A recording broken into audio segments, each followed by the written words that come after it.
Vamos falar sobre saúde, tirar as nossas dúvidas, sabermos os mitos e verdades? Então, seja bem-vindo ao HBP Cast, o podcast do Hospital Beneficência Portuguesa de São Caetano do Sul.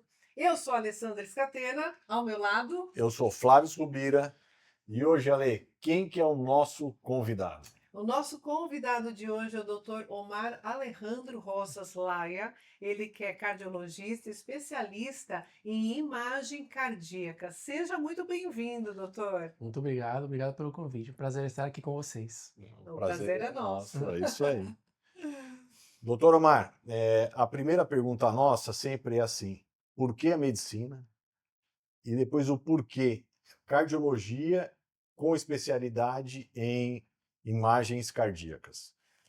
Por que medicina? Bom, a gente tem uma história, né? Na família, meu pai é cardiologista, né? Ele veio fazer cardiologia no Brasil no ano 83, se não me engano. E eu sempre tive contato com a medicina. Por isso que eu sempre gostei. Por que cardiologia? Precisamente por isso também, né? Meu pai é cardiologista, eu sempre tive essa influência na família, e por essa razão acabei fazendo cardiologia no Brasil, no mesmo lugar que ele fez, aqui em São Paulo. E por que imagem cardíaca? Então, A especialidade em imagem cardíaca. Eu vim para fazer uma especialidade diferente, na verdade. Eu queria fazer uma hemodinâmica, Uhum. mas uma vez, eu lembro do rodízio que a gente tinha em coronária, foi um professor da imagem cardíaca foi dar uma aula sobre imagem, sobre a ressonância, sobre a tomografia, e eu fiquei apaixonado pela aula. E depois eu falei com meu pai, pai, eu gostei dessa aqui.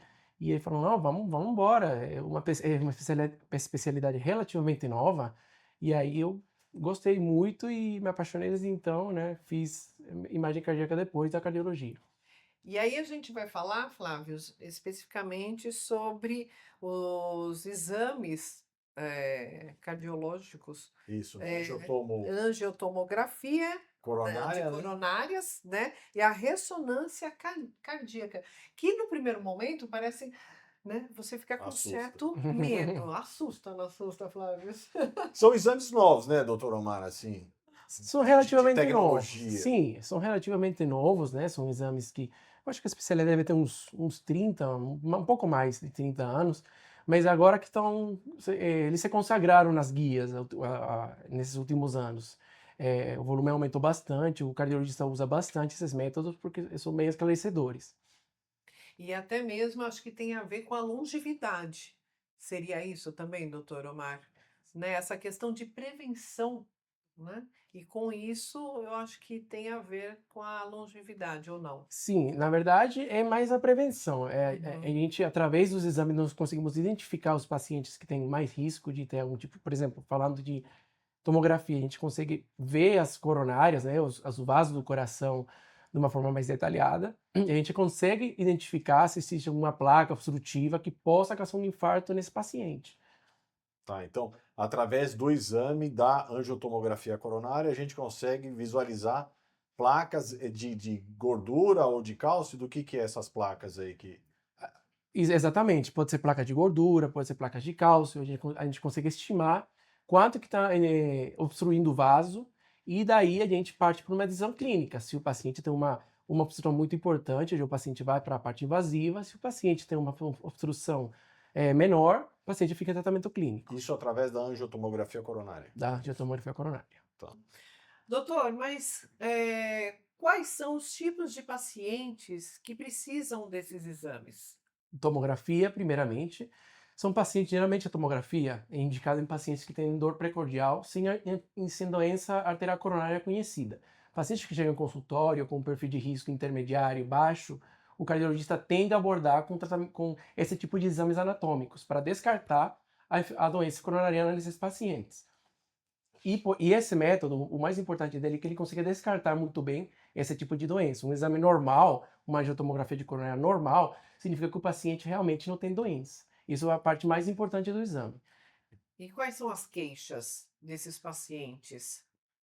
Para ir para a Normalmente. tomografia, Isso. geralmente dor precordial. O paciente chega com dor precordial, com dor no peito, paciente que tem algum tipo de pode ser um equivalente anginoso de dispneia, e o paciente geralmente, quando o médico quer descartar essa doença coronária, que tem algum vaso obstruído, eles tendem a usar a parte mais anatômica e vai para a angiotomografia de coronária. A ressonância já é outra coisa, a ressonância é mais uma avaliação morfofuncional, a gente consegue avaliar muito bem o músculo cardíaco, a gente consegue ver o músculo cardíaco, consegue ver também a parte de inflamação do músculo, pacientes que, por exemplo, na era COVID, o paciente fazia muita miocardite, inflamação do músculo cardíaco, então a gente consegue ver muito bem pela ressonância magnética.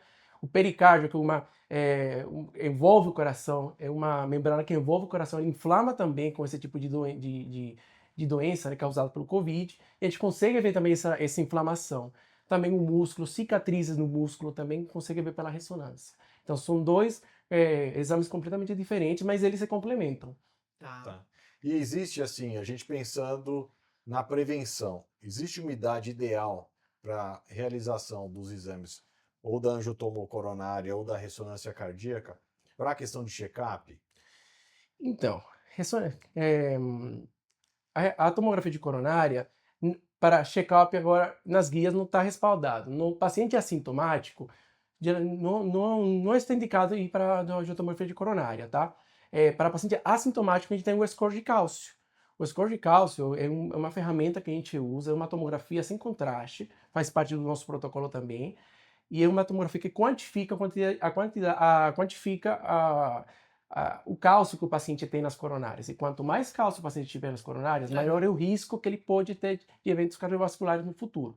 Então, essa aí seria mais para paciente assintomático. Tá, então para prescrição e realização do score de cálcio, ele não precisa da utilização do contraste, é um exame demorado ou não? Como que funciona? Não, é um exame muito rápido, o paciente vai na instituição, é um exame que demora uns 5 minutos para fazer, e como falei, né, paciente assintomático, que o médico quer estratificar.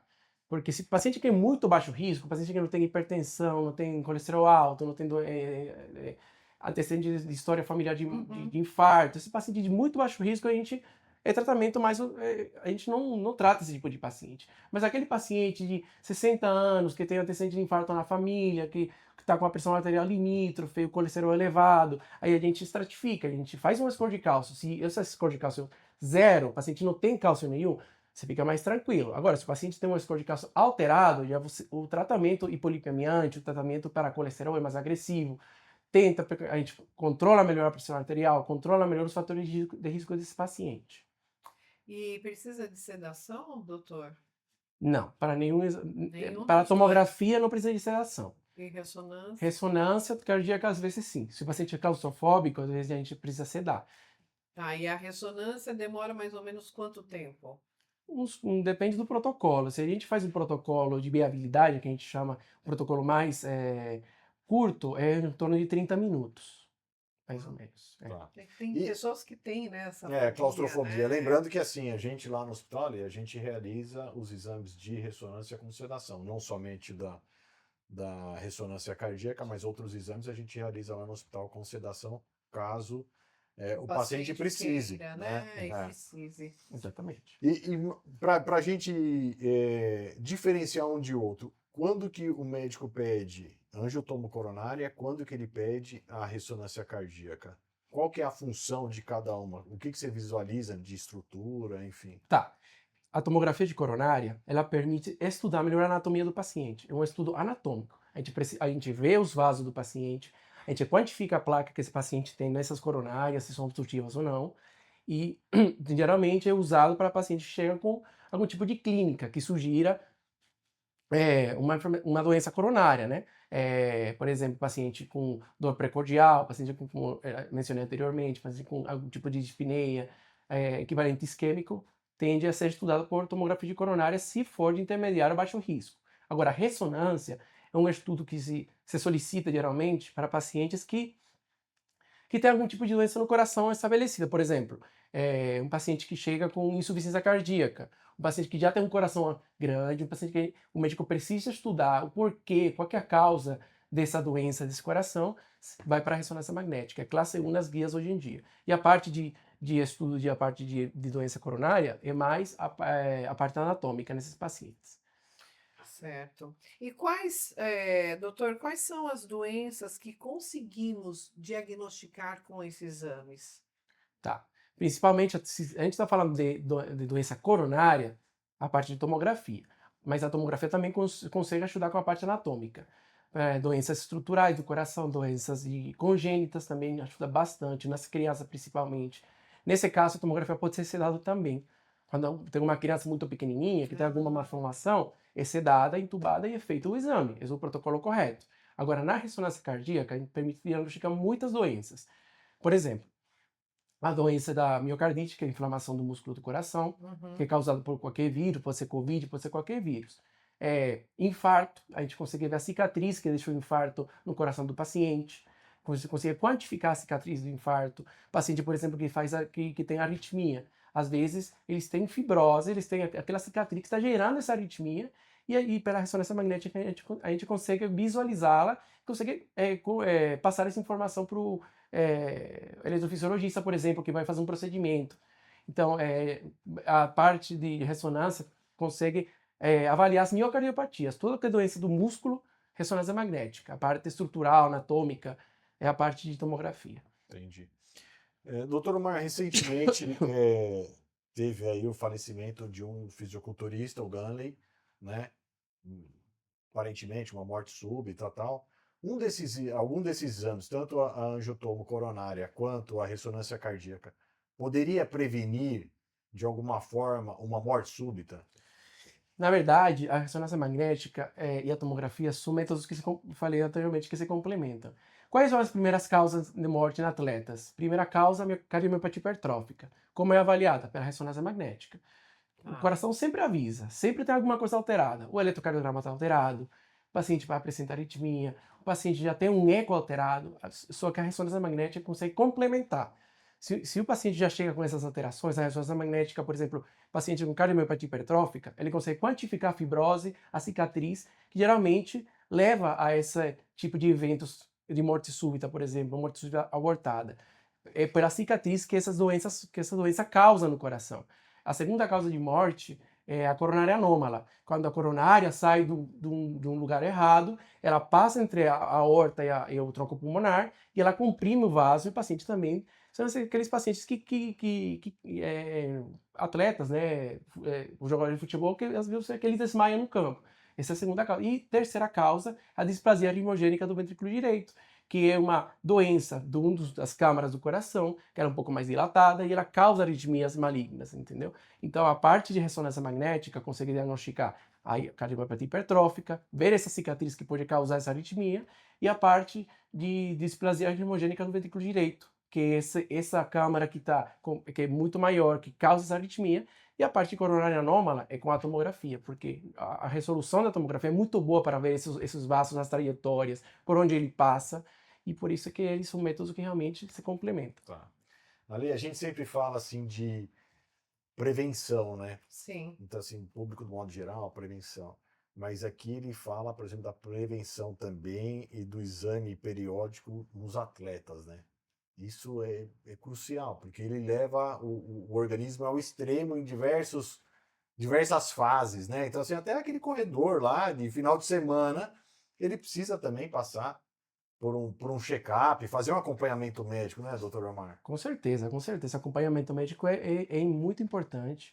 Fazer um eletrocardiograma, fazer um teste ergométrico para ver como se comporta o paciente. Tem que Sim. fazer uma avaliação muito completa, né? Não é só a parte não é só fazer um exame. O médico tem que ver o paciente, tem que conversar com o paciente para se ele sente alguma coisa durante o exercício. E posteriormente a gente faz as provas. Primeiro o eletro, a avaliação clínica eletro. Esse é a primeira coisa que nós É o fazemos como primeiro cardiologista. passo. Claro, a gente não pode ir direto para uma ressonância. Sim. Tudo tem um porquê. E uma boa avaliação clínica, um bom eletrocardiograma, um bom ecocardiograma já dá muito dado. E a ressonância magnética sempre vai ajudar também, dependendo do contexto. Esse tipo de paciente, né, atleta, a ressonância magnética permite diagnosticar justamente esse tipo de doença que pode causar uma morte súbita. Tanto o atleta de fim de semana como um atleta de alto Sim. rendimento, e principalmente também essa questão do histórico, né, da família, se tem, né, casos Sim, isso é muito com importante. doenças cardiológicas, né, doutor? Eu acho que é de extrema importância a pessoa se voltar a dar mais atenção nessa parte, não é? Sim, com certeza, com certeza. A história familiar é muito importante. Sempre que tem uma história que tem morte súbita na família não diagnosticada, sempre tem que pensar em alguma coisa, uma doença do coração. Então, sempre ajuda muito a parte de exames, avaliação clínica. E hoje em dia a genética também ajuda muito. É uma especialidade que vem se desenvolvendo muito nos últimos anos, e junto com a cardiologia e a ressonância magnética, nas últimas guias europeias de 2020 de miocardiopatias, elas são especialidades que diagnosticam o tipo de doença, o tipo o gene que está alterado, a parte Uhum. genética do paciente é identificado e conforme a identificação, o paciente tem um tratamento determinado. Então são especialidades que se complementam muito bem também. Maravilha. Muito bom. Vamos para mitos e verdades? Quadro Mitos e Verdades com o doutor Omar. Omar Alejandro Rosas Laia. A sua origem, doutor? Eu sou venezuelano. Maravilha. Muito Barra bom. brasileiro. E jamais brasileiro ainda, né? Já mais brasileiro. pendente Faz a muito ser tempo que eu Família moro toda, aqui. né? Família toda brasileira. O único que fala espanhol em casa sou eu. Meus pequenos ainda. Estou tentando ensiná-los, né? Mas é um pouco difícil. Que maravilha. Vamos lá, então. Angiotomografia coronária substitui o cateterismo cardíaco, doutor? Não substitui o cateterismo cardíaco. Falso. Falso. Ajuda muito o hemodinamicista. Eles gostam muito do exame, mas não substitui o cateterismo. Não, ainda não. Ok. Angiotomografia coronária. É um exame pouco invasivo e ótimo para fechar um diagnóstico. É pouco invasivo e é ótimo para descartar doença coronária. É um valor preditivo negativo muito alto. Paciente com coronária normal, pela tomografia, o cardiologista fica muito mais tranquilo. Então é verdade. Gente. Doutor, ressonância cardíaca analisa estruturas do coração? Analisa a estrutura do coração muito bem, a função do coração também é analisada minuciosamente. É um método que nos permite ver a parte do músculo e também a parte de cicatriz, descartar algum tipo de cicatriz que possa ter ali no coração como consequência de algum tipo de doença que o paciente teve anteriormente ou um quadro agudo. Crianças e adolescentes podem realizar tanto angiotomografia coronária quanto ressonância cardíaca? Pode, depende da indicação também. Como falei, são exames que têm uma indicação. Crianças podem fazer e adolescentes também, não tem problema nenhum. Pacientes com marca-passo, doutor, pode realizar angiotomografia coronária e a ressonância cardíaca? Pode. Na parte de marca-passo cardíaco, nós sempre orientamos o especialista em marca-passo a deixar uma frequência cardíaca em torno de 60 para a gente fazer a aquisição do exame. Então, geralmente com isso não tem problema por esse lado. E a parte de ressonância magnética, se for compatível com ressonância, que hoje em dia a maioria dos marca-passos são compatíveis, o paciente faz sem problema nenhum, Tranquilamente. tranquilamente. Doutor Omar, o último mito ou verdade. Paciente que possui stent coronário, ele não pode realizar nem angiotomografia coronária e nem ressonância cardíaca. Não, isso aí é um mito, né? Não tem, muito pelo contrário, né? Paciente com stent acima de 3 milímetros, a gente consegue visualizar muito bem pela tomografia de coronária. Aliás, é uma indicação em paciente com stent, paciente que tem um stent proximal, é um stent ali que dá para ver por tomografia, pode ser avaliado tranquilamente. E ressonância também pode fazer, não tem problema nenhum, mesmo em fase aguda. Essa é uma pergunta que fazem às vezes. Ah, mas você colocou stent hoje, pode fazer? Pode fazer, não tem problema nenhum. Tá? E é uma das formas de você ficar acompanhando a evolução desse stent e Sim, essas técnicas. exatamente. Conseguimos acompanhar com a tomografia de coronária. A gente consegue ver o stent ter um tipo de, a gente chama de hiperplasia, quer dizer, quando começa a crescer algum tipo de tecido dentro do stent que pode obstruir o stent. A gente consegue identificar por ressonância, por tomografia de coronária, porque a tomografia ela consegue ver muito bem a estrutura muito pequenas. A gente consegue identificar esse tipo de anomalias ali, de crescimento desse tecido ali dentro do stent. E pela parte de ressonância, a gente não vê o stent diretamente, a gente faz avaliação perfusional. O que a gente faz? A gente estressa o paciente, a gente dá um fármaco para o paciente, um medicamento que acelera o coração e através a gente consegue ver como que tá perfundindo esse coração, como que tá chegando o sangue ali nesse território que tem um stent. Se tem algum problema ali nesse território, porque o stent está com algum problema, aí para a ressonância a gente consegue ver através da perfusão, através da irrigação da parede que chega ali o sangue que está chegando nesse segmento. Mas a gente não consegue ver o stent diretamente, é uma avaliação completamente diferente. Um lado é anatômica, né, da estrutura mesmo, o stent, e pela ressonância, mas uma perfusional, uma avaliação diferente, mas conseguimos ver sim.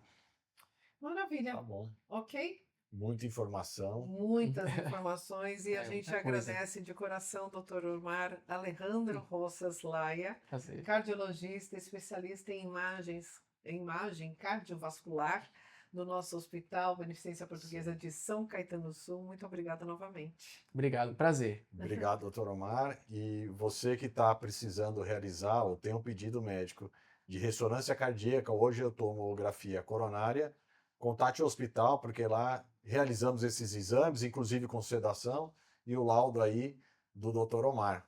É isso Obrigado. mesmo. E também convidamos a todos a estar nos acompanhando em todas as redes sociais do Hospital Beneficência Portuguesa de São Caetano do Sul, do nosso podcast também, HBP Cast, o podcast do Hospital Beneficência Portuguesa de São Caetano do Sul. Se inscrevam também no YouTube, no nosso canal do YouTube, comente, compartilhem e até uma próxima. Certo, Flávio? Certo, Ale.